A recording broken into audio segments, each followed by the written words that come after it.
Bonjour à tous et à toutes. Je suis honoré qu'on m'ait demandé de prononcer ce petit mot de bienvenue et particulièrement heureux, 7 ans après l'ouverture du Port de Tête, que notre librairie soit encore là pour que je puisse le faire.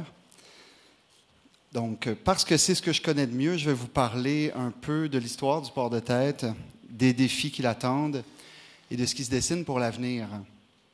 Je pense qu'à partir de cet exemple, on peut assez facilement se projeter dans l'ensemble des librairies indépendantes, du moins celles des grandes agglomérations. Je suis malheureusement plus étranger à la réalité des régions, et je le regrette, mais j'imagine que ça se ressemble sous plusieurs aspects.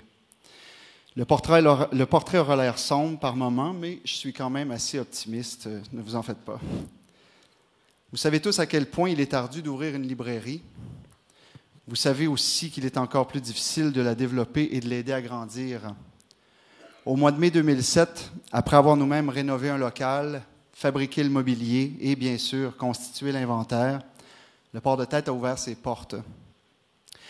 À défaut d'une ruée vers le Klondike, c'était quand même très achalandé, on était ravis. Les gens arrivaient par grappes, ça repartait avec des piles de livres. Ça s'exclamait qu'on était un lieu paradisiaque. Du matin au soir et pendant des mois, on entendait des commentaires dithyrambiques. On nous disait à quel point ça sentait bon, le bois, le papier, nous même. Bref, on était contents, mais on trouvait que c'était quand même un peu tiré par les cheveux. On connaissait très bien l'histoire de la librairie au Québec et à Montréal. On savait exactement ce que M. Tranquille, entre autres, avait mis sur pied ici. On voyait bien l'énorme boulot qu'Olivieri, Monet, Gallimard, Pauline, Le Square, l'Écume des Jours, Zone Libre et j'en passe avaient abattu avant nous, à Montréal ou ailleurs, et continuaient d'abattre envers et contre tout. Mais on savait surtout que toutes les librairies, aussi excellentes soient-elles, avaient eu et continuaient d'avoir de bonnes et de moins bonnes heures. Dans le but de mettre les chances de notre côté, on avait réuni des conditions gagnantes. 30 ans d'expérience et d'expertise cumulées à travailler dans différentes librairies, excellentes relations d'amitié avec des éditeurs très chouettes, achat d'un immeuble sur la rue Mont-Royal près de Saint-Denis, bref, une machine assez bien huilée, un bon encadrement soutenu par beaucoup d'enthousiasme et de savoir-faire. On avait le sentiment d'évoluer dans un environnement plutôt avantageux.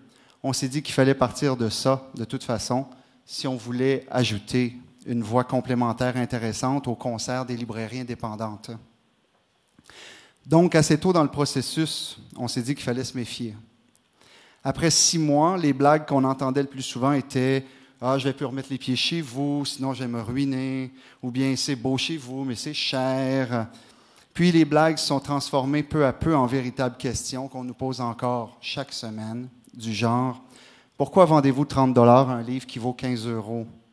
Pourquoi me dites-vous que ça prend 1 mois et demi pour avoir mon livre alors qu'Amazon peut me l'avoir en 2 jours? Pourquoi vendez-vous si cher un livre que j'ai vu moitié moins cher chez Costco? » Même si on savait déjà tout ça, c'est là qu'on a réellement mesuré à quel point c'était fragile. Il faut comprendre que le Port de Tête est situé dans un environnement exceptionnel pour une librairie. En 2007, au moment de l'ouverture, il y en avait 36 à 2 km à la ronde, tous genres confondus. C'était la plus forte concentration de librairies en Amérique du Nord et le plateau Mont-Royal, un des quartiers les plus densément peuplés. 20 % d'artistes, beaucoup d'étudiants, de plus en plus de gens fortunés. Bref, une situation plutôt enviable. Mais c'était quand même évident qu'à moyen terme, passé l'effet de mode, ça ne suffirait pas. Or, comme on ne peut pas décider de ce qui est immédiatement disponible ou non chez les distributeurs, comme on n'a malheureusement pas encore les moyens de vendre les livres au même prix que les grandes surfaces, et comme on n'a aucun contrôle sur les tabelles de prix des éditeurs européens, notre première décision a donc été de radicaliser et d'affiner notre inventaire. On s'est débarrassé des guides pratiques, on a majoré de 1000 titres notre offre en philosophie, on a éliminé la section voyage, on a ajouté un autre 1000 titres en poésie. Vous savez, les livres de poésie, c'est pas très gros, hein? Donc, c'est beaucoup moins gros, en tout cas, que les livres de voyage, et ça se vend assez bien quand on les montre et qu'on les aime. Donc, au moment d'agrandir, puisque ce moment est arrivé, on a élagué encore d'autres sections. Et parce que la librairie Fichtre venait de fermer ses portes et que c'était un endroit qu'on aimait beaucoup, on a récupéré son fonds. Aujourd'hui, on propose environ 2000 romans graphiques, mais assez peu de bandes dessinées traditionnelles, puisqu'on a des voisins qui s'occupent très bien de ça. Bref, plutôt que de travailler contre la concurrence immédiate, on essaie plutôt de travailler avec elle. C'est ça, à notre sens, c'est peut-être la décision la plus importante qu'on ait prise jusqu'à maintenant. On pense même que c'est essentiel si on veut survivre en milieu hostile. Le meilleur exemple de ça est peut-être qu'au Port de Tête, on ne trouve qu'une poignée de best-sellers annuellement sur les tablettes. On vit dans l'ombre du plus gros Renaud-Bré au Québec. Ce serait beaucoup d'efforts pour des résultats certainement médiocres. Cette idée de concurrence amicale, ou à tout le moins complémentaire, m'amène à penser qu'un des défis de la librairie indépendante, en tout cas du Port de Tête, consisterait à amener le ministère de la Culture à assouplir sa politique pour l'obtention ou le maintien de l'agrément. On a tous en magasin des milliers de dollars de livres en dépôt, des milliers de dollars de livres à l'office, dans l'unique but de satisfaire aux obligations quantitatives du ministère en matière, par exemple, d'ouvrages scientifiques québécois ou de dictionnaires. Ça nous coûte une fortune en pieds linéaires. Les livres s'abîment et ne se vendent pas bien, en tout cas pas bien chez nous. Ça ne sert personne. Ni le libraire qui perd de l'espace précieux pour d'autres livres qui pourraient se vendre plus facilement, ni les distributeurs qui prennent les risques en les lui confiant, ni les éditeurs qui dépriment devant les retours massifs. En plus, on se demande un peu en quoi il est pertinent d'enlever le pain de la bouche de la librairie Fortin, par exemple, pour la question des dictionnaires, puisqu'ils ont l'expertise. Pour les mêmes raisons, on se dit que ça ne sert à rien de nuire à Biosphère pour la santé, à Ulysse pour le voyage ou à Planète BD.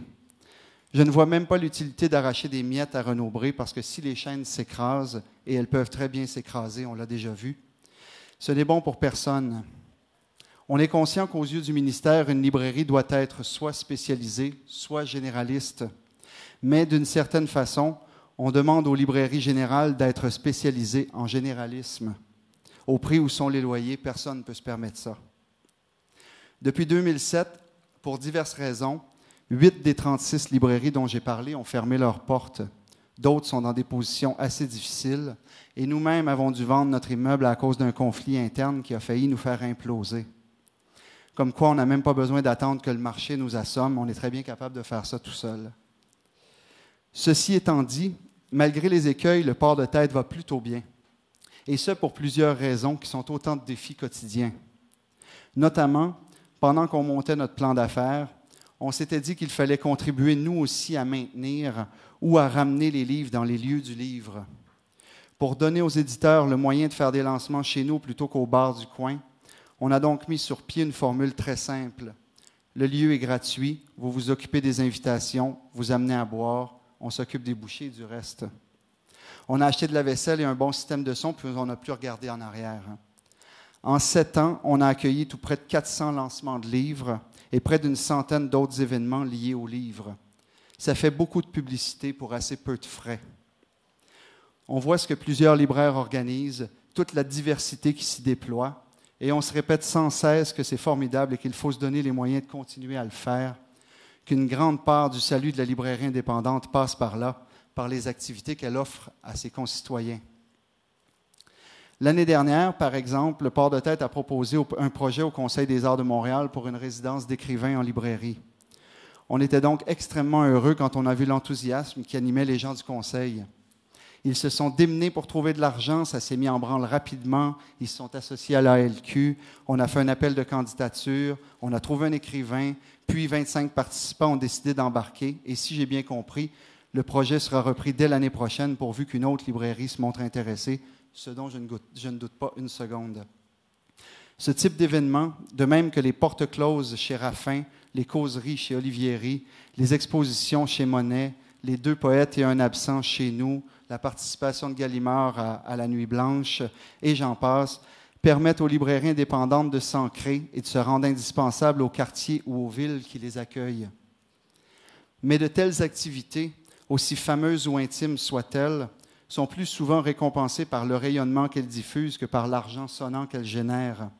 Aussi est-il extrêmement appréciable et fondamental que toutes les institutions et tous les organismes qui nous soutiennent puisse continuer à donner accès à des fonds qui encouragent l'essor de la recherche, de l'imagination et de la bibliodiversité, qui font de la culture québécoise une culture forte et vivante. Tout ceci étant dit, j'ajouterai simplement, en guise de conclusion, que la manière la plus sûre de s'inscrire dans la communauté et d'assurer la pérennité de notre métier, c'est par la qualité de l'embauche et la formation de la main-d'œuvre. Je n'ai pas besoin de vous faire un dessin. Un libraire avec un cerveau, des compétences et un savoir-faire remplace encore avantageusement un ordinateur et des algorithmes. Si en plus il possède une culture générale intéressante et une curiosité impétueuse, alors là, à défaut de pouvoir lui offrir un salaire décent, il faut pouvoir lui offrir un environnement de travail qui valorisera le développement de ses compétences. À ce propos, l'ALQ, dont je salue au passage le dynamisme, que je félicite aussi pour son excellent travail et son implication profonde dans plusieurs dossiers importants, a mis sur pied un très bon programme de formation des libraires qui, en plus de nous faire bénéficier pleinement de son professionnalisme, met un baume sur notre fiscalité. À nous d'en profiter. Merci.